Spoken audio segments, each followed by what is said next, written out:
I found out my dad was not my dad when I was 13 years old. My mom, she took a 23andMe test. My whole history was erased and changed. It wasn't always obvious. A few years ago, 23andMe seemed like just another harmless trend. Spit in a tube. Mail it off. Find out you're 12% Scandinavian. Discover a cousin in Ohio you never knew existed. It felt innocent, fun even, almost magical. But here is what nobody told you. Your password can be changed. Your credit card can be canceled. Your address can be moved. Your DNA cannot. Little did we know, we were mailing away the one thing about ourselves that can never be undone, reset, or replaced. After hours of research, I fell down a 23andMe rabbit hole. And the further I went, the more disturbing things became, because that harmless spit tube had quietly turned into the most valuable and most dangerous dataset on the planet. So, let this video be a warning to anyone who ever mailed off their DNA, and join me as we cover the raw and unfiltered truth behind 23andMe. Every disaster like this has an architect, and this one has a name. Anne Wojcicki. She wasn't just another founder, she was Silicon Valley royalty, married into the Google empire, backed by Oprah, worshipped by investors who poured hundreds of millions into her vision. And that vision sounded beautiful. Democratize the human genome. Give ordinary people the power to understand their own biology. 15 million people believed her. I started a company, 23andMe, with the belief that big data could revolutionize drug research and personalized medicine. But underneath that mission was something colder. 23andMe was never really selling ancestry reports. That was the bait. The actual product, the thing investors were really buying into, was you. Your genetic code packaged, stored, and quietly turned into the largest privately held DNA database on the planet. 23andMe built a feature called DNA Relatives, a tool that lets strangers connect through shared genetic markers. It sounded sweet, family reconnected. It was actually a vault, with no lock on the door. A major cybersecurity breach at 23andMe led to personal information for millions of people going up for sale on the dark web. In April 2023, a hacker didn't break in. They didn't have to. They used passwords stolen years earlier from a completely different company, a rival genetics site called MyHeritage, and they just kept trying them. One by one on 23andMe's login page, people reuse passwords. Hackers know this. Day 1, nothing happens. Week 2, nothing happens. Month 3, millions of genetic profiles are already leaving the servers and nobody notices. By July, there was a spike in login attempts that should have set off alarms.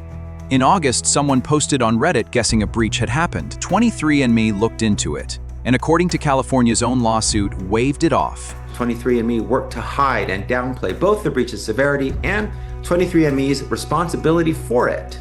It simultaneously engaged in ransom negotiations with the threat actor while telling consumers that there was no data security incident. It took a criminal trying to sell the data on the dark web in October 2023, before anyone admitted the vault had been open the entire time. They only ever broke into 14,000 accounts directly. 14,000, that should have been the whole story. Instead, that unlocked door, DNA Relatives, let the hacker walk straight into the genetic profiles of 6.9 million people. Family trees, health predispositions, ethnicity estimates, nearly half of the company's entire customer base exposed. Because one feature, built to feel warm and familial, had zero security around it. And this part should genuinely disturb you. It wasn't random. According to California's lawsuit, the stolen data was advertised on the dark web specifically as belonging to 1.1 million users of Asian and Ashkenazi Jewish descent, sold during a period the state itself called a surge in anti-Asian and anti-Semitic hate. 23andMe's public response was to blame its own customers for not enabling two-factor authentication, instead of admitting its systems failed to catch an intrusion running for 5 straight months. I've never called it a data breach because it wasn't actually a breach of our systems. One victim later told UK regulators, in their own words, unlike usernames, passwords, and email addresses, you can't change your genetic makeup when a data breach occurs. Passwords can change. Your DNA can't. By March 2025, the company was bleeding out. A stock that once traded above $320 a share had fallen below $1.30. 23andMe filed for bankruptcy. Anne Wojcicki resigned as CEO the same day. And then, this is where it gets almost too cynical to believe. Nearly 1.9 million people, 15% of all customers, rushed to delete their genetic data before it could be auctioned off with the furniture. Because in bankruptcy court, your DNA stops being a piece of your identity. It becomes a line item, an asset, something to be priced, bid on, and handed to whoever writes the biggest check. Pharmaceutical giant Regeneron won the first auction, $256 million. The deal looked done. Then, weeks later, the auction reopened, and Anne Wojcicki came back, not as herself, through a non-profit she built for exactly this purpose called TTAM Research Institute. She outbid Regeneron, $305 million. More than 24 states are suing the genetic testing company 23andMe over its proposed bankruptcy sale. Nearly every state fought it. California, Kentucky, Tennessee, Texas, Utah. All argued that 15 million people never consented to having their genetic code auctioned off. No matter who the buyer was, the judge approved the sale anyway. Let that sink in. The woman who ran this company into the ground walked back through the front door and bought her own wreckage, using a shell built for that exact outcome. She called it a mission to help people access, understand, and benefit from the human genome. 15 million genetic profiles repackaged as a redemption arc. This is not the strangest part of the story. This is. In June 2025, Congress brought Wojcicki into a hearing room, cameras rolling, lawmakers on both sides of the aisle, staring down the woman who once promised to democratize the human genome. Then came the question nobody expected, not about privacy policies, not about hackers, not about bankruptcy court. One congressman leaned in and asked whether a hostile foreign power could use this exact database to engineer a bioweapon. Silence. Then, her answer. I would not be comfortable. The interim CEO was pushed further, forced to publicly promise the company would never sell this data to foreign adversaries such as China, Russia, or North Korea. And then lawmakers revealed something even stranger. Back in 2015, 23andMe had already taken a $10 million investment from a venture firm, with direct ties to the Chinese People's Liberation Army. 15 million people, bunches of kids, maybe millions.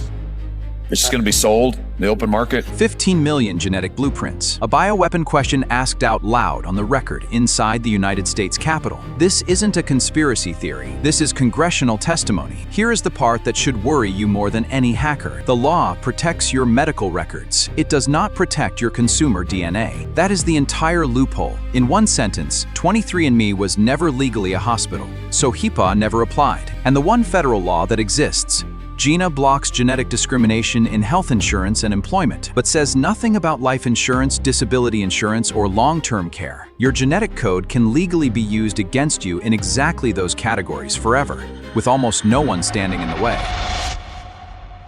In July of 2026, a federal judge finally ordered a $46.75 million settlement, forcing Wojcicki's new company to pay the breach's victims. After subtracting money already paid out, $32.46 million more will go to claimants. The maximum extraordinary claim, $10,000. For everyone else, roughly $100 plus 5 years of monitoring. $100 for data that will follow you and your children and their children for the rest of human history. California's Attorney General is still suing. The UK has already fined the company £2.31 million. The legal fallout isn't finished, and it may never be because you cannot unleak a genome. $46.75 million isn't justice. It is a rounding error. It is the price of doing business in an economy where your biology is a commodity.